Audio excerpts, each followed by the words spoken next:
This is the It's My Time podcast with Asher Chua. Things have been going well. How about yourself? Oh man, I can't complain. Got all my Christmas shopping done. My wife is happy. My kids happy. So everything is good. It sounds like you're winning. Man, listen, that's my definition, man. You know, as long as we got joy in this season, man, we win. So that's good. It's funny. I just got up this morning, went through like the morning routine, and then I was like, let me just go out for a drive beforehand. Like I stay up in North Georgia, so I'm not too far from Chattanooga. So okay. I just drove up that way, and on the way back, I started to see a little bit of traffic, people kind of going on their way. Okay. And I was like, it's kind of funny how you'll be just cruising, there's nobody around or anything, and then all of a sudden, like, just cars come out of anywhere, and like, so you're going the speed limit, maybe you're going 10 over, next thing you're going 20, then people are going 30, and I'm like, what's going on? And it's like, maybe sometimes it's like that pack mentality. People are just like, we gotta go, and everybody's like, we gotta go, and it's like, hurry up and wait. That's what it is, man. Everybody's in a hurry to go nowhere, man. That's the point, man. Yeah. Just impatience, the whole nine. So, but yeah, I mean, it was just funny to me because in that moment I was like, I don't feel uncomfortable right now. Like, you got this person over here real close to me, you got this person over here, so I'm like wedged in the middle, but I'm like, it's good. Like, I'm comfortable right here. It's like, it's comfortable being uncomfortable. You're just like, man, oh man, well, see, I kick into another gear, man, in traffic. I love traffic. My mom is one of those people, she don't even like to be on the highway, much less drive on it. She don't like to be. But I love, man, I'm in there. I'm in this, another gear kicks in, man. We driving, I'm like, hey, man, let's go. Let's float. Let's move. Hey, don't drive the speed limit. That's fine. Just do it over there. Don't come over here. Over there. Don't a group of us, we don't want accord. We all go at 80. You know what I'm saying? Let's just make this thing do what it do. Right. So, it's like, if you're not with it, just go over there. There's a lane for you over there. We ain't mad. You know what I'm saying? But, you know what I'm saying? I'll be mad if you're doing 65 in the fourth lane over there to the right or to the left. You know what I'm saying? I'm like, yeah, man. Good stuff. Nice. All right. So what did you want to talk about?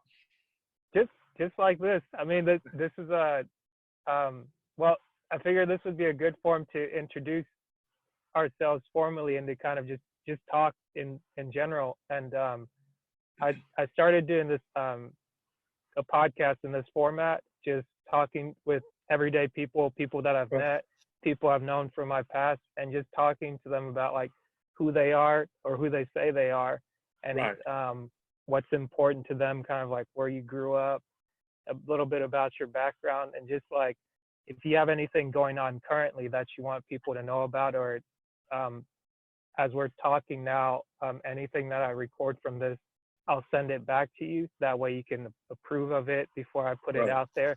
And this might come out August of 2020. So at that point, if you're already thinking in your mind, like, this is what I'll be in August, just feel free to just throw that stuff out there. But this is just free-form conversation, talking with people, and then putting it out in a way to let other people hear themselves, and to kind of like, oh, okay, like, it's not about the president, or it's not about Kim Kardashian or Kanye West, or it's about me too. Like, I matter. Like, I got a job. I do this. It's like, yeah, like, you matter. So like, let me just talk with another person and just be like, okay, like, what's going on? Like, how was your day? Like, how's life? Right. No doubt. Okay. All right. Well, I'm ready whenever you are, man. All right. So, if you would, please introduce yourself to the people, and if you could answer this question in your own words as best as possible, who do you say you are? All right. Well, my name is Joseph Pridgen, and to answer this, a very, very interesting question. Who do I say that I am? Jesus, it reminded me of Jesus asked the disciples, who do men say that I am? It's an interesting question. For me, I would have to describe myself, boiling it down to its essence. I describe myself as an atmosphere shifter. I'm a person who can create energy, who can create shift and power for myself to tap in, but also for other people. If somebody's feeling down, if somebody's feeling depressed, if somebody's feeling like they can't really move forward, or if their just perspective is kind of darkened, I bring light, I bring energy, I bring passion, and I kind of remind people, sometimes intentionally, sometimes unintentionally, I remind people of the passion that they were born with, the passion that God created on the inside of them, that little voice that lives in here that most people ignore on the highway, rushing back and forth to get here and there, you know what I'm saying? Kind of remind them to kind of refocus, because life has a tendency to mute that voice. Paying bills, going to a job I don't necessarily like, in a bad relationship, or wanting to be in a relationship, just got out of a bad relationship. Like, all of these things just kind of tend to have a tendency to make us focus on negative things. So just reminding you that it's okay to smile, it's okay to dream, it's okay to laugh, it's okay to enjoy yourself. Something about being an adult makes us say, don't have fun. You got to be serious, you got to be negative, because you got responsibilities and you know what I'm saying? So just reminding people that it's okay to enjoy life. Enjoying your life doesn't mean that you're being lazy, or that you're not being focused or professional about accomplishing your goals. So that's me. That's in a nutshell. That's awesome. Man, like how did you come to that, like, that decision that's who you're gonna be? Well, it's funny because the questions are amazing, because that's an interesting way that you worded that question. I would have to say that I never came to a decision that that's who I was going to be. This is how I was born. Like, you know, people say I was born this way. Like, I noticed, I can answer the question when I noticed that I was intrinsically different from others. And I can also answer the question when I noticed that being intrinsically different from others was not something to run away from. So when I was in high school, I began to notice that a lot of people didn't like me. I was very unpopular. A lot of people hated on me. A lot of people hated on me for no reason. People would be looking around for somebody to pick on, and their eyes would lock with mine, and they'd be like, oh, he's the one. He's the guy to pick on. So a lot of that growing up, and it wasn't until I was in college that I started to come into myself and started to feel myself and say, hey, this difference that God gave me, it's a good thing. It's something that people gravitate to. It's something that I can use this for good. So it was kind of like for a long time, growing up, high school, I hated high school. High school was a horrible time for me, a period for me in my life, because people can be cruel. You know, everybody got their own story, but there was a lot of people. You and me both. Yeah. Right. Yeah. So I'm like, but the same people, and not to sound shady, not to put a negative spin on, but the same people who picked on me in high school are not doing extremely well, in their lives at this moment. And me, I feel like life takes a while to unfold what things mean, what things are valuable. And I often refer to the Disney story of Hercules. Hercules, growing up as a little kid, was very dysfunctional. He was so strong that he would break things, and it was nobody wanted to be around him because his strength became a weakness in the wrong environment. And that's something I teach my clients. Every strength is a weakness in a wrong environment. Every weakness can become a strength if you place it in the right environment. Case in point, I talk about a Bentley. I said, how many of y'all would love to if I just gave you a Bentley, how many of you would want it? And I was like, yeah, you don't want a Bentley or a Jaguar or a Mercedes or whatever your car is, a Lamborghini. I said, but if you are getting ready to cross over an ocean, how valuable is that Lamborghini going to be to you to cross over an ocean? It's not very valuable. Well, if it's a river, even if it's a river, how valuable is that going to be? Well, not very valuable. But what if you had a canoe worth like $100? That in that environment, in that space, that $100 canoe is worth more than that $100,000 Bentley. You know what I'm saying? Or that $500,000 Lamborghini. That Lamborghini is worthless when you're trying to cross a river. And so I say that because as we're assessing our value, as we're assessing our intrinsic worth, a lot of times we put ourselves in the wrong environment, and then we negatively assess our worth. But we're valuable. All of us are valuable. And so it was as I was coming into college that I really began to discover that who I was on the inside was actually valuable to the world. Wow. That's a great point, because I feel like I did a similar thing, because a lot of people that I know or just maybe from watching TV or different things like that. A lot of people celebrate high school like, oh man, these are the best years of your life. And I was like, man, I can't wait to get out. And a good friend of mine from high school that I just caught up with over Thanksgiving break, he was telling me, I remember when I graduated and I talked with him, he graduated a year ahead of me.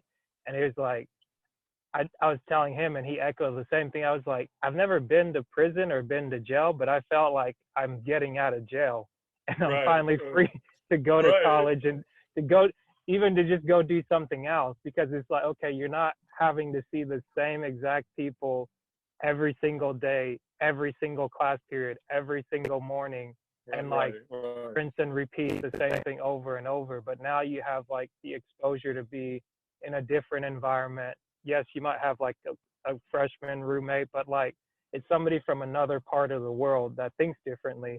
But you're both excited to be there because it's like, man, we got to like get out of our environment and get here, and we're here to learn. Like some people are here to be physical therapists, doctors, engineers, political science majors, artists, like all kinds of things. And just kind of being able to look now, like from 2019, I graduated high school in 2009 or 2008, went to college, graduated college in 2013, and slowly being able to like step back and be like, oh, okay, like this was a little bit rough, but now I see it in perspective, and it wasn't so terrible. It was like, okay, that made me actually better. And then catching up with some people, they're like, oh, do you remember this time? I'm like, nope. Like, I must have fell asleep or like, I like blocked everything out from like 2000, like literally from like 2008, 2009, like everything before then. I'm just like, no, like I maybe remember a highlight, but I was just completely forgot about it. Even like when the stock market and stuff like that were crashing, like I didn't know I was in college. Like I was happy to be in school. Like I didn't know like the world was falling apart. I didn't know like this was going on and that. And it's like, man, you never know what you got until like somebody brings it to your attention. Absolutely, man, no doubt. So where'd you go to school? I grew up in Charlotte. So I graduated high school at South Mecklenburg, Save My Pride. Still represent there. Then I went to Shaw University for a year. I wanted to go to Howard, but Howard accepted me. I'm not telling us, that's a long story.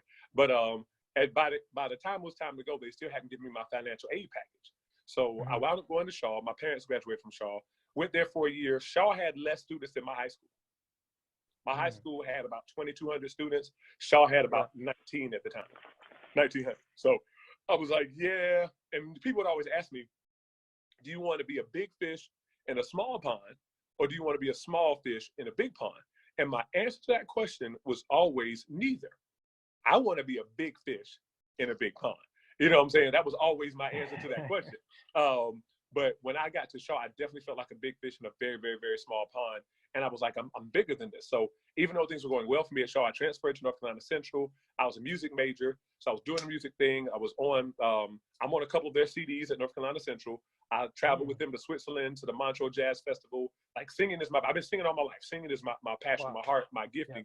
But after a while, I realized that as much as I love singing, I didn't love it enough to make it a career. I was good enough at it to make it a career. But, 4 and 5 and 6 and 7 hour rehearsals and shedding and, getting in the zone in the lab and going over my part for hours and hours and hours. I mean, 2 or 3 hour rehearsal is nothing. But these cats are doing this all day. Like, this is what I do in the lab, like literally 6 and 7 hours. You and a piano, like bringing food, 6 and 7 hours, you're in front of that piano. And I'm like, no, I'm good on that. Like, yeah, no, it's not. I'm not. You're seeing people who are really, and here's the beautiful thing about college, seeing people who are really called to do something will let you know whether you are or not. So I was like, I'm looking at you. I thought I was till I saw you. Then I'm like, yeah, you know what? This might be more of a hobby than I thought it was. I don't really know that. But then the Lord called me into ministry. And all of a sudden, I had boundless energy to study the word, to focus, to be in prayer, and to direct my life in that way. Every day from that moment to this one, every day that I wake up, I have motivation, I have energy to connect with God, to hear what God is speaking to me, and to be a channel for him to flow that through me to other people. So that's how that transition. I transitioned from there, went back to Shaw, actually, majored in religion and philosophy. And from that point on, when I transferred back from Central to Shaw, started making straight A's and made straight A's for the rest of my collegiate career through college and through grad school. Okay. So you said wow. Let me see if I heard you right. But you said you started at the smaller school where your parents went, which is Shaw. Right. And then you didn't necessarily like that because you felt like you were a big fish in a small pond. Right. So then you went to be a big fish in a big pond at the bigger college. And then you did that all the while majoring in music. You're like, okay, you're putting in the hours and you're like, okay, like I'm going to do this. But then once you started seeing the other people that have been doing it for a minute, something told you like, oh, maybe that's not for me. That's not what I thought it was. Right. And then you ended up going back to the smaller school, Shaw. Mm-hmm. So when you went back to the smaller school, did you still feel like the big fish going back into the small pond, or what changed for you to go back to that school? Well, really, there was a life change. And I didn't go into the whole story, but there was a really, really, really like notable moment in my life in the fall of 2000. I was online for a Greek organization. I was running for SGA president, and I was a senior at North Carolina Central, but didn't cross the organization. Ran for SGA president, lost twice. Watch this. 3 people ran for SGA president. Me and 2 other people. Yeah. First person won. Then there was a second runner up, and then I was third. The first person got disqualified because he didn't have enough credits to be a senior. You had to be a senior to be SGA president. They didn't just put the second person in the office. They did a runoff between me and the second person. Lost again. Landslide losses both times. So it was kind of a hit. And then I was kind of at a point where I was like, I was a senior, but I wasn't close to graduating. There were a couple of classes that you can only take the fall. And if you miss it, if you fail, you got to take it the next fall. So I was a couple of classes behind in those types of classes. So I was like, okay, got to deal with this. And then I was just like, God, this is not. Then I didn't even have enough money to stay on campus. So I was staying with my parents in Greensboro, traveling back and forth to Durham for 2 classes that weren't even in my major. Wow. Like the Black experience from 1865 and drama. Like those are 2 classes I was taking. So it was like going on. It was just like, wait, okay, so what's going on here? Right now, you're just wasting time and money. Like, what are you doing? And that's when I had my call experience. That's a whole nother story. But when God called me, immediately I was okay, now I got focused. So I didn't really stay. I was actually on the campus of Shaw on 9/11. This is 2001. I was on the campus of Shaw at 9/11. And then I wound up going off campus and finishing it at one of the High Point Cape centers that they have here, one of those little satellite things that they had. So did that, got a job, but I had a purpose. I had a focus. Like, now I know what I'm doing with my life. And so that was, it shifted from being about a big fish in a small pond to being, now I know what my career is. And from that moment to this one, God has continued to open door after door for me to continue to level up and be successful. Gotcha. That's awesome. And if I can say one thing, don't feel like you have to be rushed. Like if you want to take the time to get into a story, just take your time with it, because that's the whole reason why I started this platform, to just be like, okay, like it's a lot of times when you show maybe like a highlight of something, like a lot of times people miss like the in between, because when I'm kind of creating this, I was thinking of like talking to my past self, which would be somebody that's like in college and kind of going through that, trying to find their purpose. And it's like, okay, you're doing this, or like, oh, should I be doing this? Like some people have that uncertainty.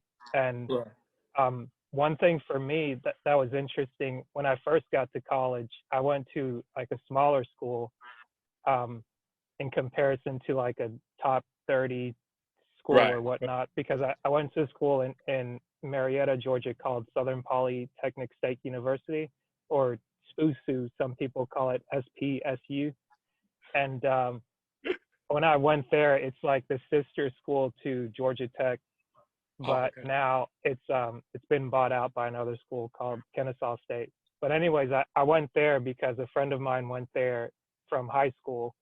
Not the same friend, but from before, but we're all in the same group. Like we all knew each other from high school, and we actually started doing Bible studies on Fridays, just like the 3 or 4 of us, to just be able to talk with people that are of our own age and to do something else. Like other people would be going out, like just going out Friday night. Even people, if you're in high school, I don't think you necessarily go clubbing, but people do different activities and things. Right.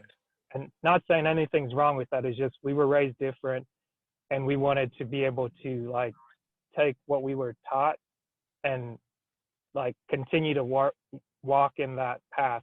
But I said all that to say, when I got to college, like I grew up I'm a preacher's kid.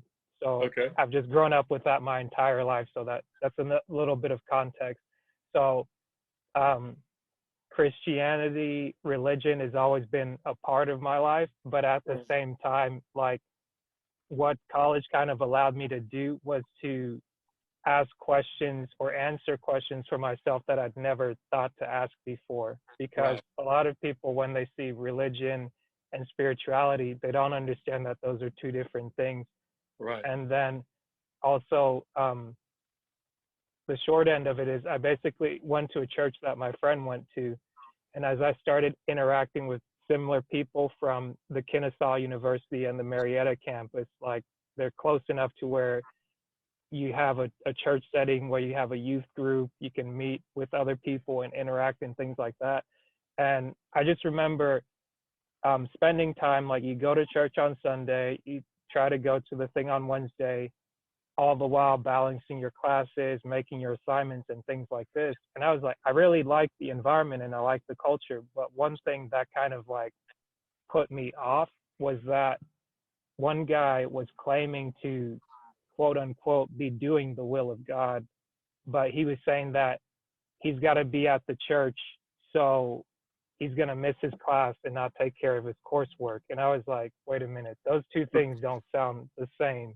It's like, you're telling me that you came all the way here or your parents are paying for your education, but because you're going to do the will of God, you're not going to go to class and you're just going to hang out at the church, or you're just going to hang out with your friends to do ministry. And I was like, I don't know what you signed up for, but I came to college to get this education, to get a job, to do this. Like, I'm still going to go to church and I'm still going to respect God, but I'm not going to use God as an excuse to not take care of my responsibilities. So I just wanted to put that out there as like a personal experience, and to kind of like not dissuade people, but just kind of encourage people. It's like, here's where I'm coming from. And part of the reason, like whenever I reached out to you, like I felt that similar energy, like knowing or unknowingly. And like whenever you explain it, if you could just like, if you have anything that hits in those areas, if you could kind of mention something in there, so that whenever people just hear like, oh, I did this, like some people just think, they might think, oh, he's just talking in like broad strokes, like that's too out there for me to get. But it's like, if you could like make it practical, maybe somebody that might be ready to just switch you off, it's like, no, that's not what I'm saying, like just if I'm making any sense. Oh, no, absolutely. And I think one of the challenges you mentioned earlier in this broadcast that you were saying, when it's not necessarily about the president or Kanye West or Kim Kardashian or anything like that, but I think one of the challenges, there's so many multi-layered challenges with our current president of the United States of America, our current impeached president of the United States of America. You're gonna turn me off of that. He is impeached. You know, but is this juxtaposition of Christianity and the political right. And one of the greatest things that I've ever heard is that if you can believe that a man who's on his 3rd marriage and who paid off a prostitute but after he cheated on his wife and talks about grabbing women in their private parts, which is, sexual assault. If you believe he's a Christian, but you don't believe that the man who's been married to the same wife all his life, no scandals, 2 beautiful children, and, goes to church every Sunday, if you don't believe you believe he's a Muslim or the Antichrist, something like that, maybe your religion isn't Christianity, it's just white supremacy. And the reason why I say that is because a lot of people are turned off. I'm not talking to the people who support him. I don't care about that. I'm talking to the people who look at that and say, if that's what Christianity is, then I want no parts of it. That is the demographic of people that I'm called to. A lot of people have been hurt in church. The Bible says you have a zeal, but not according to knowledge. A lot of people excited about God, want to serve God, want to do right by God, and sometimes can become overzealous. So, no, we're not going to class. We're not doing nothing. If you breathe wrong, you're going to hell. No, we just got to sit here in the church all day. I'm in church all the time because I'm here. Yep. This is what we're going to do. And it's coming from a sincere place, but you can be sincerely wrong. Martin Luther King talked about conscientious stupidity, and nothing being more dangerous than conscientious stupidity. Like people who are trying to do right, but they're ignorant. They don't know what's right. So again, a lot of times people can get turned off. A lot of times people can think, this is what I'm supposed to do. So for me, the first thing is when we're talking about having a relationship with human beings, which is what God called us to do. He called us to love. So that was the greatest commandment, to love the Lord and to love our brothers. Love is love. So as I'm coming to you, I don't have to agree with you. And I have to talk about that as well, because there are people who say, we're supposed to love everybody. Just because I love you doesn't mean I accept your lifestyle. That's not what that means. See how the words are different? Love, I accept you. I accept you with everything that you are, all the baggage that you bring. But I do not have to agree that your lifestyle is legitimate. If we really love each other, then we can rebuke one another. Then we can come for one another and say, I don't feel like what you're doing is right. But here again, it's got to be out of love. It has to be out of a context in which you can receive it from me, because I'm not some distant stranger just throwing Bible scriptures at you, because nobody wants that. And one of the things I say, here's the case in point right here. If your homeboy, one of the boys you were talking about, from your story, one of your homeboys came by, y'all about to go outside, y'all about to go to the game, watch a game or something like that, and you get ready to walk out the house, he's like, hey, man, what you got on, man? What's that shirt? What is going on with your hair? Oh my God, what did you do it? You're gonna be like, wait, what's wrong with my shirt? So wrong with my hair? What's going on, right? Conversely, right, if you're out in the street and some random stranger walks up to you and says, hey, you're like, what's up? What's wrong with your shirt? What's wrong with your hair? Ugh, you look a mess. You be like, hold on, you ready to square up. You be like, oh, who are you talking to? You know what I'm saying? Right. Same exact words. The thing that made the difference as to whether you received it or whether it made you angry was the source, the relationship you had with the speaker. And that's the point. People are getting mad and leaving the church, not because somebody rebuked them, but because they didn't have a relationship with the person who rebuked them. Relationship is paramount. So a lot of times we get to, well, he ain't had no business saying that, well, she ain't had no business saying that. You are offended because we're not friends. There's never, you can't look in the Word of God and find a church that people were not intimate together. They were meeting together. They were fellowshipping together. We have made communion about wafers and grape juice. Communion was an actual meal where people got together and laughed and joked and hung out, and they did life together. Yeah. So I don't like this. Like this, right, like this. This is what it's supposed to be. So I applaud you for what you're doing and celebrating the actual individual lives. One of my challenges, which is why I started a ministry called the Power Church. And every time somebody says to some pastor, oh, you're a pastor? Yeah. Well, where's your church? My church is in the hearts and minds of the people that I pastor. That's where my church is. It's not about brick and mortar. Now, I do happen to pastor a brick and mortar church as well, but the far more effective ministry that I'm doing is when I talk to people on the phone, one-on-one, which is how I got to be a life coach. Life coaching is where I really can delve into people's lives and hold them accountable to what they're doing. What we're supposed to be doing as Christians, checking up on each other, how you doing, what's going on, and not that surfacey how you doing, but an actual intimate where you feel comfortable opening up and sharing. I'm thinking about getting a divorce. My kid is on drugs. Me and my wife aren't having sex. We need to talk about it. Like whatever, those deep, intimate spaces that plague Christians because we don't know how to talk about them, we got to be able to start talking about it. So I applaud what you're doing with that. Appreciate that. Appreciate you. I mean, it's funny because just whenever you mentioned that you are a life coach as well as a pastor, I was like, well, it makes sense. Like those things go hand in hand. And when I think about it, I was talking with a mentor of mine from back when I was getting ready to graduate from college, and I just noticed that looking for jobs, like going to a career fair, filling out a resume, that approach just wasn't working. And I met him through a college friend that I played ultimate frisbee with, and we just had a conversation just based on relationships. So my friend's mom knew him, and come to find out when I actually interviewed him this time around versus our conversation over 6 years ago, our first conversation, this was our second conversation when I interviewed him like this.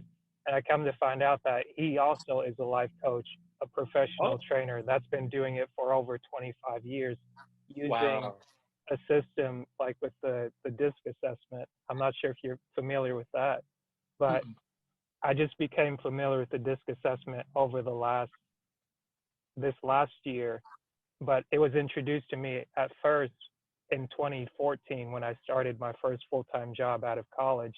But the way the first person explained it to me last year was completely different because they went beyond surface, like they went deeper, and it made it more intentional to where it's like we built that relationship to where it's like the DISC assessment, essentially what it is, it's a personality assessment that categorizes the population of people into 4 categories. So you have the D, the I, the S, and C. So the D is a type of behavioral personality that talks about how you deal with problems and challenges, like how you prefer to deal with them. And then the I is talking about how you deal with people, like how you like to get along with people, whether you like to socialize, whether you're kind of like standoffish, or maybe maybe you're not standoffish, maybe you just don't like to talk to people like that. And then the S is talking about like pacing, like how do you like the pace of your environment? Are you, like we were talking earlier, on the road, are you like get up and go, okay, we're going 80 miles an hour right now, or do you want to go 65 over in the right lane? It's like you have a choice, but that's your natural preference. And then the C personality is your how do you prefer to deal with procedures? Like how do you deal with rules, essentially? So it's like using this was done by I forget his name, but this gentleman, he's the person responsible for the Wonder Woman character, and he created the Lie Detector Test. So this was created back in like I think 1920. Oh wow! So it's been around for a while, and just different industries and different companies have been able to make it available to people. They train people, and then you can use that for life coaching to better help somebody explain, like, here's how you operate naturally, like from the time that you were born to the time you were 7 years old and everything to whatever age you are now. Like, here's why you have a propensity to do what you do. And it's all from like studies and studies and studies. And it's like literally a 12% of the population is like the D personality. And then maybe like 25% is like the I's. And then you have like 30 to 35% are like the S and the C's. So you kind of see like the reason why a lot of introverts are most of the millionaires and billionaires in the world, because they kind of like sit back, they create the systems that we use, and we kind of, everybody navigates their own way. Right. So, but like in studying it recently this year, I just happened to want to set up a conversation with him because I was like, okay, like who would be good people to like get on here and just talk to, but at the same time, like get to know them better, catch up with them. And like, we just talked the whole conversation about that. And I was like, oh, wow, like that's so cool. Like I'm literally studying it. And then I just happened to want to talk to you, like reach back out 6 years later. And on the exact same wavelength, and we happen to have like the same faith, the same belief, and like we just kind of speak to it. Like he can speak to it as you can from like a different perspective or a more seasoned perspective, because you've been practicing it, you've been coaching people, you've been helping people in that light. And it's like what we say, they don't necessarily disagree, they're in line with each other. But even if we have a disagreement, since we're building that relationship, it's easier to receive like a compliment or a comment to just be like, hey man, just fix your shirt a little bit, or it's like, oh, okay, like I'm all good, thanks for looking out, like thanks for not letting me walk out there with like something in my teeth. And then, oh, my fly was down, like nobody told me, like I walked out there all day long and nobody said nothing to me. Right. I say stuff like that. I mean, not to be funny, but me and my wife be like, yo, that person don't have no friends. Yeah. That person don't have any real friends, man. I mean, you could walk out, your shirt tear, you got the tissue on your shoe, or you got spinach in your teeth, and I mean, you walking with a group of people, and nobody told you that it's in them. And it's even the same way if you're talking about a group of yes men, because real friends are able to check you. If nobody can tell you, hey, you're out of line, hey, you're messing up, hey, I see an ideal version of you, I see a great version of you, and the direction that you're going in right now isn't towards the highest form of yourself. If nobody can tell you that, then you're really a poor person. You're a poor. We talked about earlier about the definition of success and what success means. If you don't have real friends who can check you and say, hey man, you acting real stank on yourself right now, you need to check yourself, I'm gonna call you later because you wilding out. If you don't have people that do that to you, then you're really impoverished in that way, because none of us, no man is an island. You know what I'm saying? Right. So all of us need other people, the perspectives of other people. And that's why I love coaching, because a coach doesn't have to be smarter than you. A coach just has to be able to see from a perspective that you can't see. So if I got you right now, you sit in the car right now, if I got behind you, I can see what the back of your hat looks like. Unless you take that hat off and flip it around, you'll never see the back of the hat. You can turn 360 degrees and you'll never see the back of your hat. So again, as a coach, having somebody there to see just from a different perspective and to shed light and to give a kind of a 360 panoramic view of your experience and how it hits other people, it's completely invaluable. I've seen it change lives. It's changed my life. So I push this as depending on what crowd I'm in, as a great business model or a great ministry model. Because number one, you have to be an active listener in order to be a coach. And in order to do effective ministry, guess what? You have to be an active listener. And you talking about being a pastor and being a life coach. As far as I'm concerned, they're not connected. They don't go hand in hand. They're the same thing.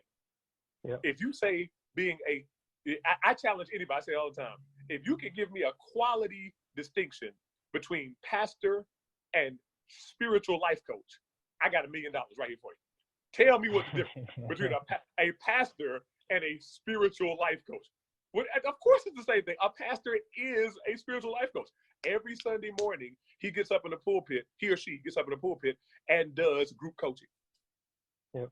That's all it is. Same thing Tony Robbins does when he goes to those seminars. Same things Les Brown does. We're doing it. Culturally, we process it differently. But it's the exact same thing. Yeah. I was gonna say, don't say you're gonna leave out the new man on the block, Eric Thomas. Man, I'm not a fan of ET. And I say this, no shade to anybody. All of my friends. First of all, everybody has a gimmick. Everybody has a hook. ET's gimmick is that he yells. That's his gimmick. I can't stand for nobody to yell at me. It is an immediate turn off. Have you ever seen him in person? In person, not. I've seen his YouTube because I never actually been to one of his. Oh, okay. Well, I was gonna say no. I don't want to disrespect your opinion, but I guess it's like I don't want to jump on you just being like, oh, I'm an ET. No, good. It's like I understand what you're saying, and it's like that's the same thing that I thought, because like I started watching him in 2013 through like a friend suggesting. We were both doing like this co-op work, and at times it can be very challenging because like I was saying earlier, I went to the smaller school, but then I transferred to go to a bigger school. And while there, we still did this co-op where we did inspection work. And basically we worked at paper mills and power plants. We crawled into tanks that smelled, and like your clothes, you would have to buy them from like the Salvation Army, just because it's like, you're not going to be able to keep your clothes. You have them for the job, and after the job, you throw them away. Like, it'll ruin your washer and all of that. But anyways, like a lot of the guys that we worked with, you had people that started businesses, people that, like from the housing market crash, like they maybe put them in a bind, but this job paid well to where it was an opportunity for them. Like, people now have Uber and different things like that. It's just an opportunity to make money a way that you may not have thought of before. And one thing that my friend Roderick had suggested to me is, like, he said that he listens to motivation, and I'd never heard of a motivation before. Like, I'm sure I may have heard of like a speech that somebody did, obviously growing in churches, like that's a form of motivation, but I'd never thought to like look up motivational videos on YouTube. Right. And ET was one of the ones that I came across, and some part of me thought, okay, he's always yelling, but it's like a part of it is like he's speaking with passion. And then fast forward from 2013, when I first watched the video, I found myself 2016 back in Georgia after like being in the Midwest for about 2 years, and then coming back, and had an opportunity to go see him in Atlanta for the first time. And I was like, you know, like, let me go and see like what this is all about. So I went there, saw him, really liked it, went back with a friend to Charlotte, and it was like, they weren't really feeling him, but I was like, I felt it because, one, I didn't only get the message, but then it clicked for me in 2016 when I met one of the big artists now, Tobe Nwigwe. Like, I met him then when he was just getting started with ET. And he explained to me that, oh, like ET, he's a pastor, and like the motivation thing, that's just something extra that he does. Right. But the thing that kind of like shifted my perspective on ET was when I went to a marriage conference that they had in 2017. And I was like, I just want a chance to like be able to get away from work, travel, and just see. It's like, okay, they talk about marriage, you have motivation, you have all these different things. And I was like, okay, like I saw him do his thing there, but what's he gonna do here? Right. And then he walked in, and like, you're talking about, yes, you're motivating people, but when you're talking marriage and relationships, that's a completely different tone. You can't come in there hollering and all that. Right. And when he walked in, it was just having a conversation. And it's like, oh, okay. But even before then, I had a chance to meet up because I joined like their this mastermind community. And the whole thing with the mastermind community is like having people like this kind of have conversations about what they're going through and what they're experiencing, to where you can help somebody that's going through it, just being like, hey, I just went through that last week, or I went through that 25 years ago. Like, here's how I got through it. And you're going to go through, but at least you have a community to kind of come around you. And with that, they were going to have like a community service, like a give back, where they're going to volunteer with the group. So I went ahead and I was like, oh, I want to be able to give back. So we did the event, picked up trash around San Diego, and then we just decided to get dinner later. And as we were eating, we were getting ready to wrap up. And then they're like, oh, he's going to come through with some of the guys, with CJ, Carl, Quest. And we were like, okay, cool. Like, you're just excited to just not only be in a different environment, but this. And it's like, they just get together, everybody's talking, shaking hands. And it's like, hey, they're just regular people. But then the thing about, I probably went very long on this, but the thing about like the marriage conference was just that, like, there wasn't any hollering. There wasn't any, like, there was passion, but it was just like, it was conversation like this. Right. And then when I saw it, it's like, he's not only speaking, but speaking to like the heart of the people. And it wasn't necessarily like, okay, we're talking about marriage, which is a biblical institution, but like, let me talk to you in plain language to where you understand it and to where it helps you. So I didn't say that to just be like, oh, don't dog out ET, but I kind of did say that to say don't dog out ET. Yeah, but I mean, I said all that to say, like, there's, like, if you just do like the YouTube experience, that's one experience, and it's for a particular purpose why it's like that. But being able to have a conversation like this with somebody, like for instance, with the YouTube, like they did the Thank God It's Monday first, but within the last 2 to 3 years, they came out with a podcast. And on the podcast, it's like you get to see a different side of the person, where it's just like, oh, he's not just hollering to holler. He's like, there's a purpose behind what he's doing. So that's just what I was gonna say. I can see that you're an ET disciple. I definitely can see that. No doubt. And everybody. I mean, yeah. No, I was just gonna say that's how I learned about the DISC assessment, because the person that taught it to ET, since I follow him, I was able to take the test and kind of get some coaching from him. Unfortunately, he passed away last year, but ET kind of took it on as a tribute to him, to just be like, okay, we're going to take this thing to the next level. So now what he's doing is facilitating coaching to be able to not only, they train speakers, they train people to take their small business and take it to the next level, to say, here's what we did over the last 10 years to grow into a household name. Like, here's how we did it. So now what they're doing is that they're training coach, like licensed coaches. They call it extreme execution. And it basically, you can like take what you do already as a life coach. And I did this early December of this year, and went up there to Michigan, where he's at.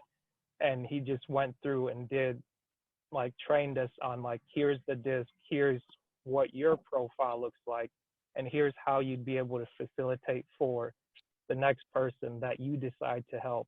And this really, it's like taking what's, it's like, I don't know if it's in Timothy or something, but it's like taking something that's very complex and it seems like it's out there, and it's just written plain, and it's brought to somebody and just say like, this is like,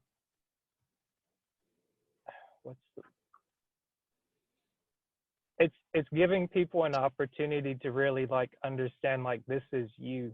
And I'll stop my rant or long story long by saying that what somebody told me today. A lot of times we tell people that they're kings, but everybody is not a king necessarily in every environment they find themselves. Like, you can't try to be a king in somebody else's kingdom. Sometimes you might be there. If you don't recognize where you're at, you might be out of place. And sometimes you got to get out of somebody else's thing and stop pointing the finger and saying, this person's not, and this, it's like, okay, well, that person is doing what they're doing. Like, you have the ability to do something else. But if you don't take the steps it takes to get to your quote unquote kingdom and to be the ruler of your position, then that's when life can be very difficult.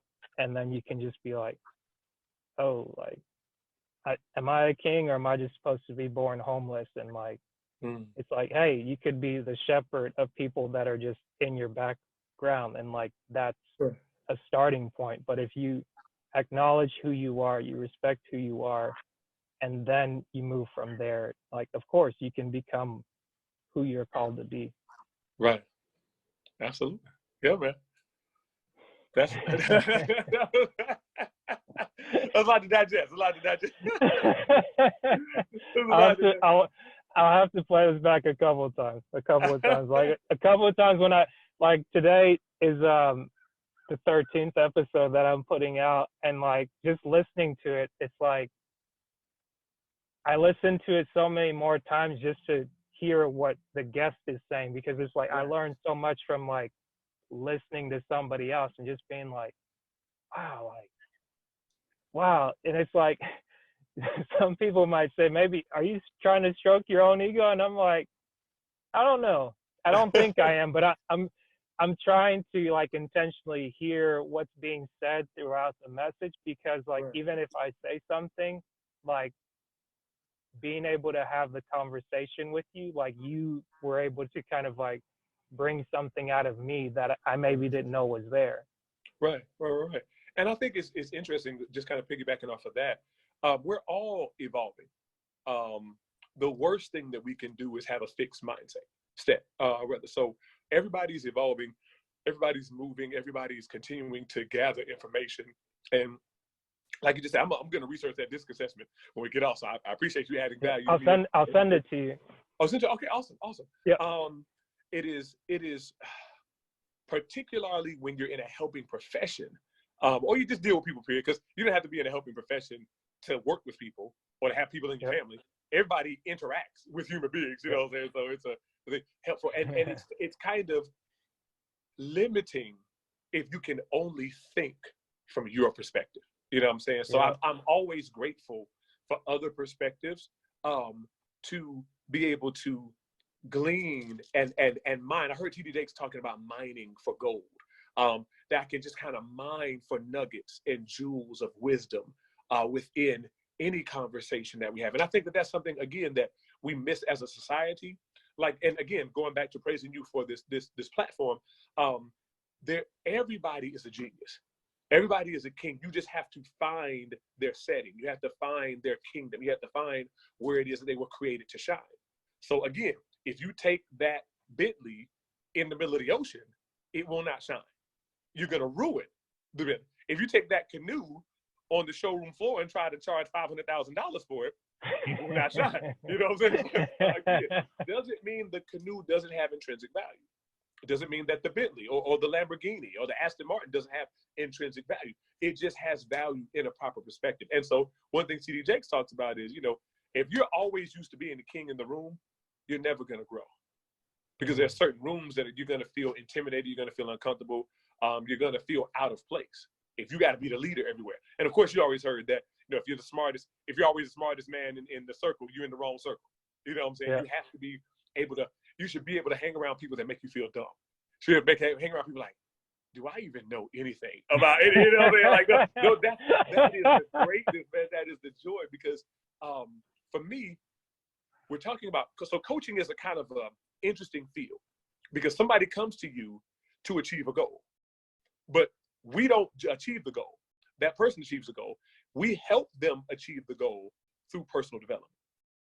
So it's kind of almost for just to use it and say, and I'll come back and clean it up, but it's almost like a bait and switch, because you hire me so that you can get a promotion on your job. You hire me so you can meet a young lady and get married. You hire me so you can lose 30 pounds or, whatever you're trying to do. But I don't directly coach you to lose 30 pounds. Now, there are some weight loss coaches that, that actually do that. But I don't directly coach you and say, go to your boss and put a gun to his head and say, give me a raise, I'm a kid.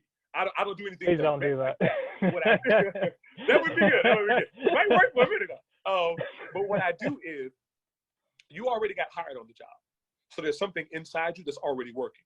What I'm doing is personal development.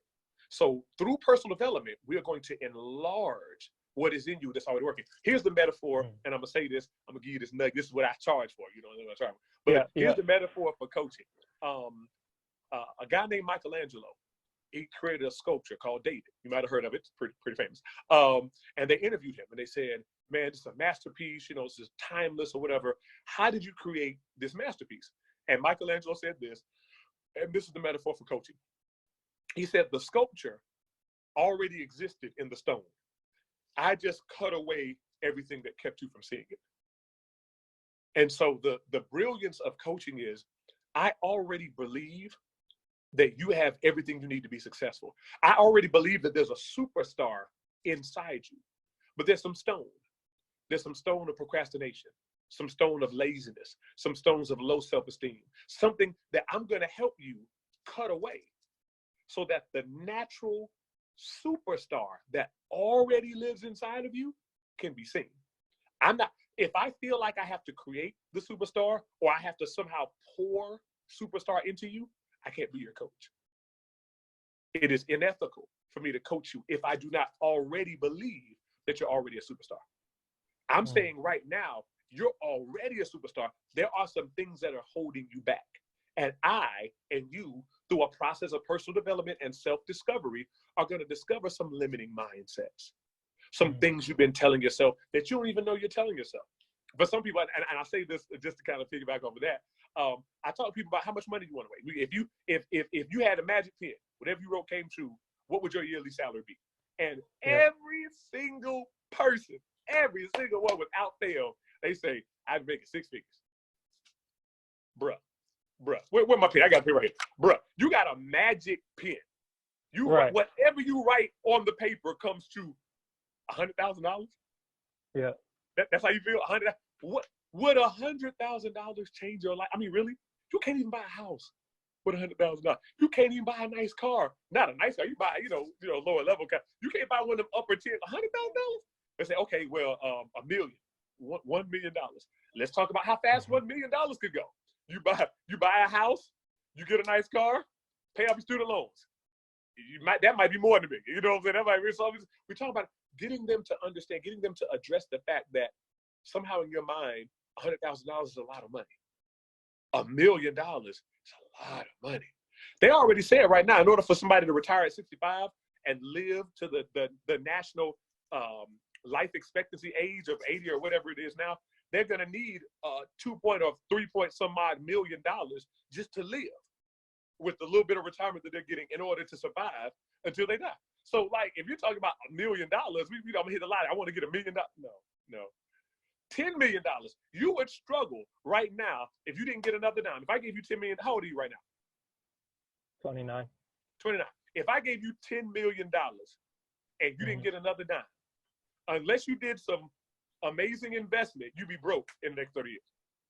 If you were just spending that $10 million, matter of fact, 30 is generous. I don't know, might even be quicker than that. You know what I'm saying? So just getting people to expand their mindset and the belief, the core belief that here's the thing, and this is where people jump on the bus or jump off.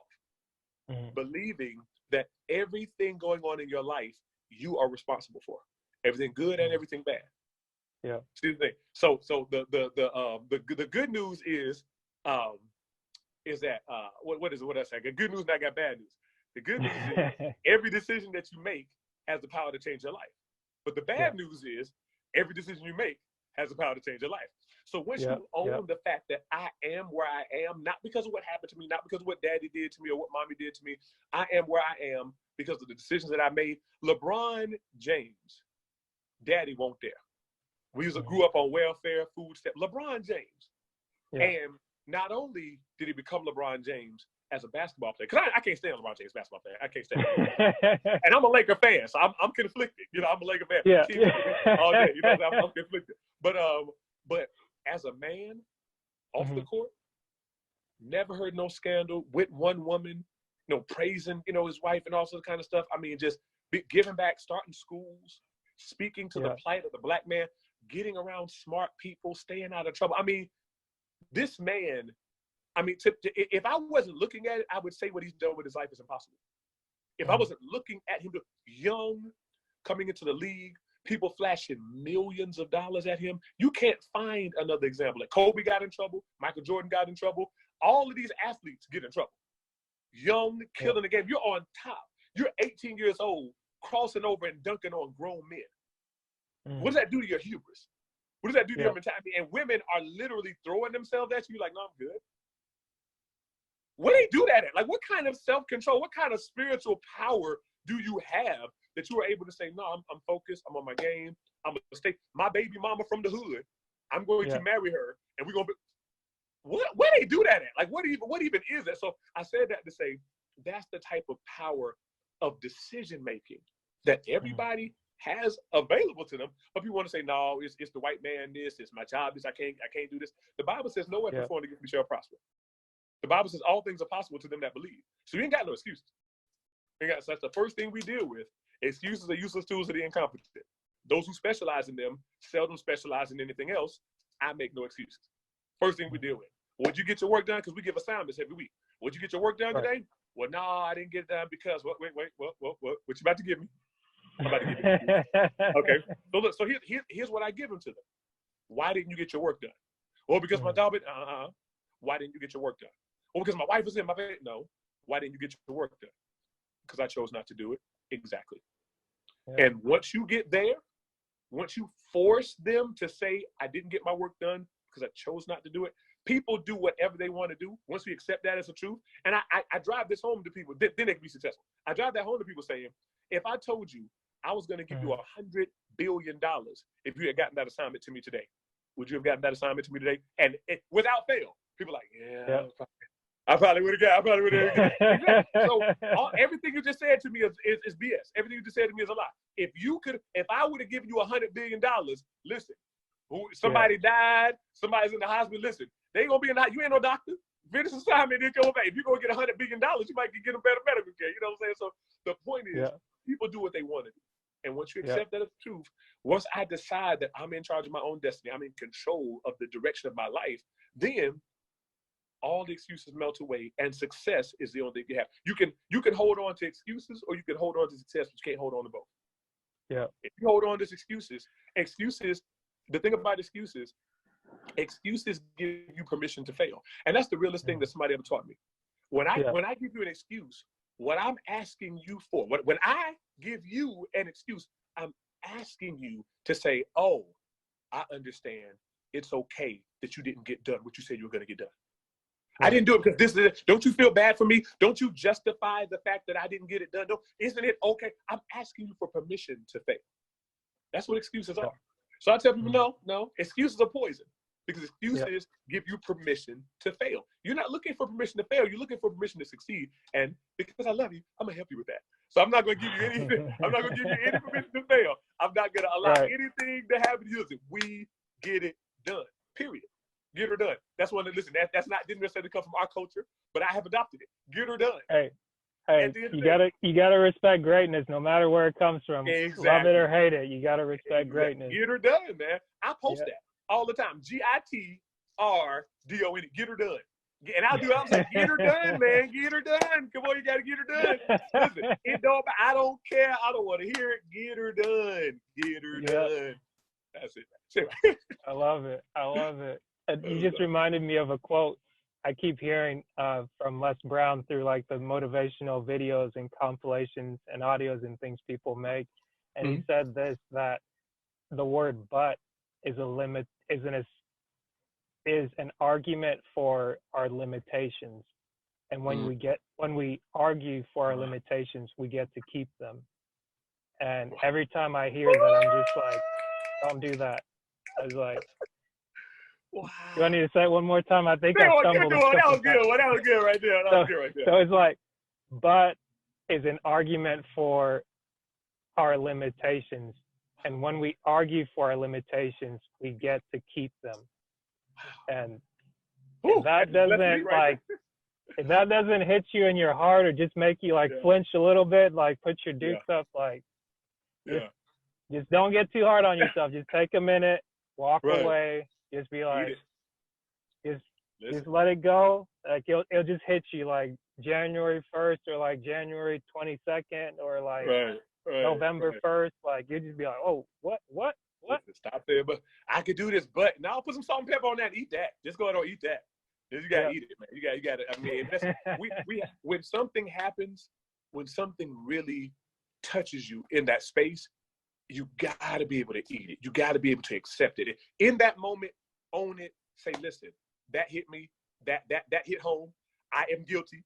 And again, as a pastor, you know, I'm kind of on that space. I'm on that page of saying, you know, this is what I do. I don't even preach a sermon if it doesn't hit me like that. I don't preach a sermon if it doesn't hit me in the chest like that. Oh, like you frozen a little bit. You still there? Hello? Yeah, I'm still here.